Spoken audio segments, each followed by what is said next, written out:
Hey, welcome back to the channel. Excessive Dress here. We're moving into winter in our skivvies because I'm trying to do an achievement that requires us to survive winter with no clothes on. As you can see, we also have an event coming up. We're going to survive. It's going to be a short video because what happened was I recorded the video without any audio. So I'm going to do a voiceover, so things will be a little different. I cut out a lot of stuff because I don't remember what I was talking about during the video. So, there were a lot of scenes of me just running around looking at things. So anyway, we're going to go and try it out.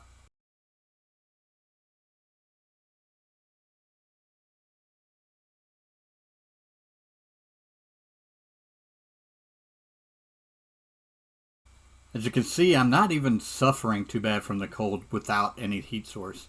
But as I get up here, if you look in the lower left here, there's a indicator saying I'm freezing. Easy solution, pull out a torch. Even in your real game, if you don't have like max survivability in the winter and you don't have winter clothes, just pull out a torch and walk around during the winter with the torch, and you'll be okay. Usually, it's winter's not that hard to survive. Really, in this episode, I'm just going to be wasting a lot of time doing a couple quests that are in town and showing off some plans for the future. I like the little kids that wander around the town. There's tons of them now. So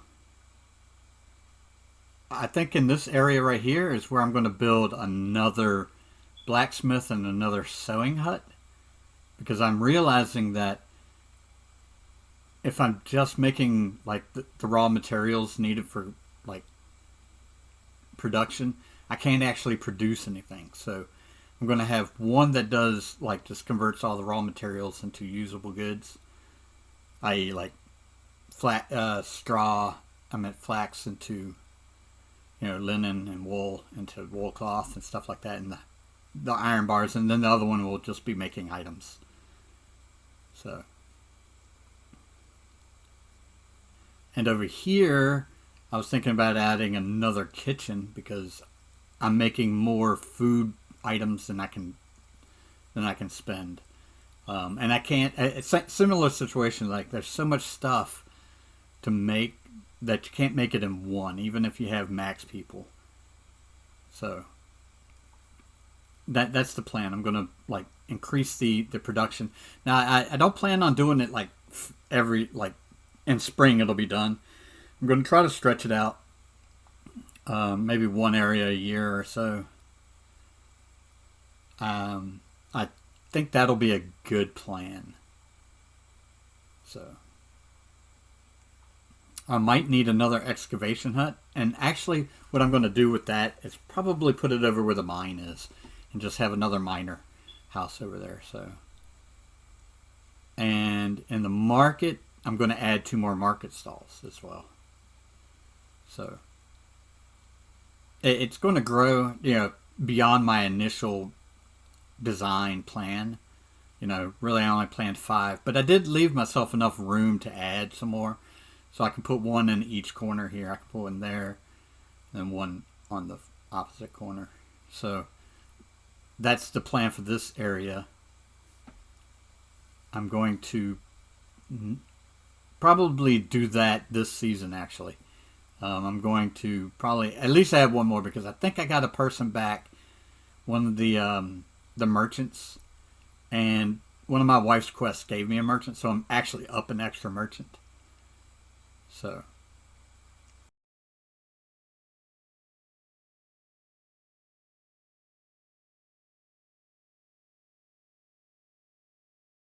this quest is going to be pretty easy. He needed 200 flax and some meat. So flour. Sorry, it was flour. So I just went and made the flour and came back. So flour and meat. That was the easiest one to do ever, except for maybe give up gold. My son wants a quest. I think he wants a fruit pie.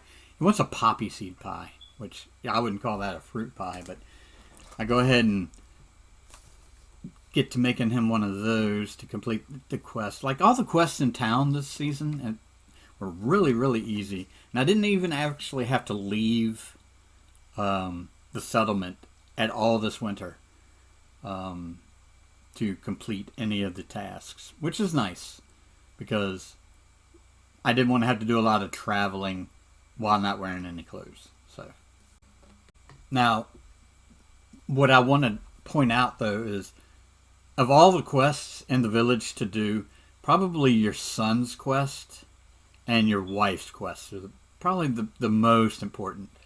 The son, when he's little, you get affection every time you do the quests. And your wife, you can actually get new people to join your community for free.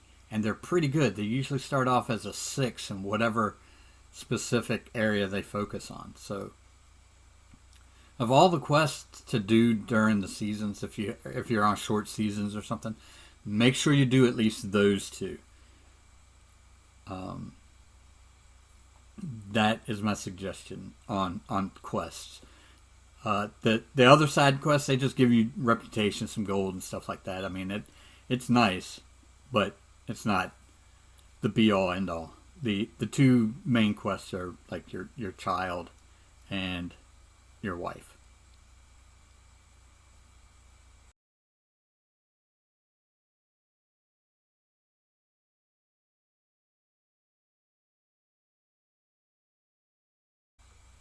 Now, there's another way you can increase the affection of your child other than doing the quest. You can actually give them little presents. Sort of like the sword quest from earlier. You can actually just give them random presents. Which I have some. And the easiest ones I find, you can buy some from the blacksmith, but these wooden figures, you can buy them from Silvermere. If you remember, where he's up in the upper northeast of the map. And you just go up there, and they're pretty cheap. And you just buy them. You can give the child one a season. So it's pretty inexpensive. But yeah, this is where, Sambor lives, right? So, yeah. And another interesting thing, because I live on the island now, I put my house, my child, to get to town, has to walk through the water. But look how small he is. He's hidden by the bushes. Now, when he walks through the water, he plays Aquaman, I guess. He just walks on the bottom of the water, underwater. And I'm going to show it to you real quick. I find it amusing. And actually, when other little children come across to visit, they do the same. And apparently, they don't drown underwater. There he goes. Like a deep sea mariner. So, yeah. I just find it amusing that my child walks underwater. Or any child, for that matter.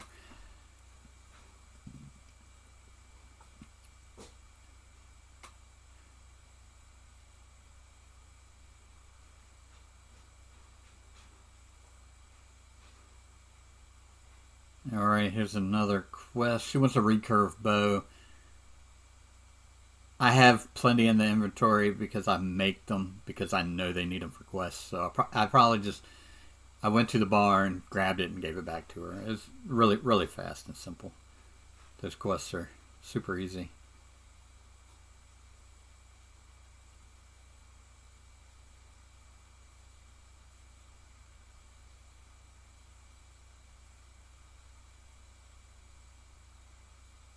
And done. Just run to the storage shed, grab a bow, give it to her. So I usually carry a hammer, a bow, and some wool, and some iron, and different kinds of meat for the seasonal quests. That's usually what they ask for, and then every now and then they ask some random extra stuff. So here we're going to go put up our new market stall. I get it set up. I make it a resource stall because I definitely need to sell more resources because I have way, way more than I can use. So I get it set up, we get ready, and Everything's good. It takes me a long time off camera that you don't see to get these things set up and running. I really there's a lot of finagling and working with some like make sure that I'm producing what I need to produce and selling the extras, and it's a careful balance. And what makes it even harder is like every season I have to check again because somebody might have gotten a level or their happiness went up and it changes the numbers. So if you have it exactly right one season, the next season it's not going to be right. So it's a constant monitoring.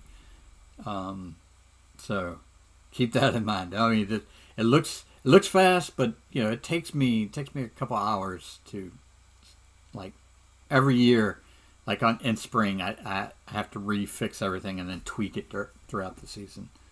I've also started decorating.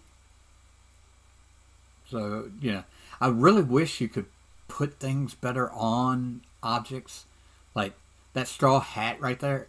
It took me forever to get it thing. Because dragging and dropping things in this game is not easy. It's not.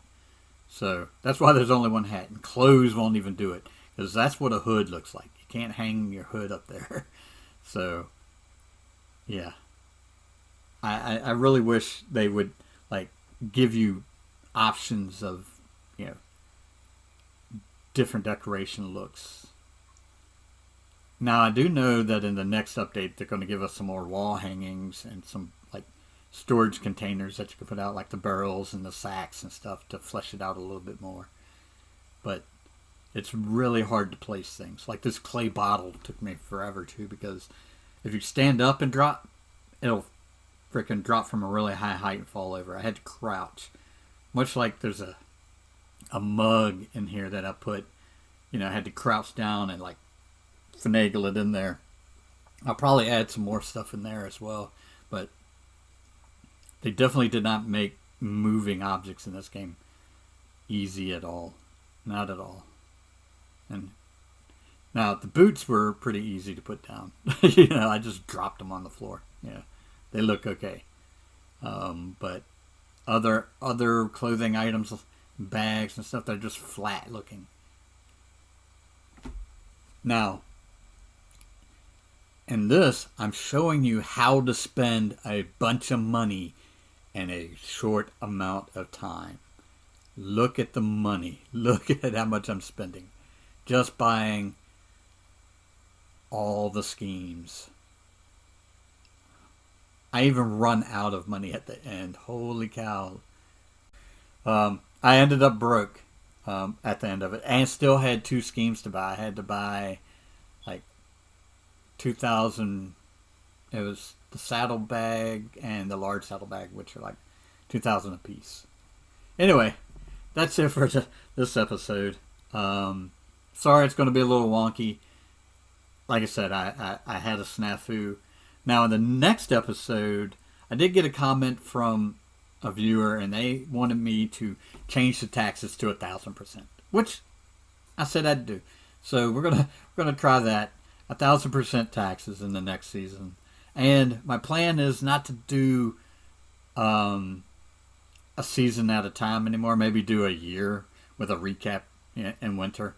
So because I don't plan on building every single season, and it'll get boring just watching me run around every season doing quests. So I think that's what I'm going to do, is like a yearly recap and future episodes. Let me know what you think about that in the comments below, and don't forget to like, subscribe, and do all the cool YouTubey things. Peace.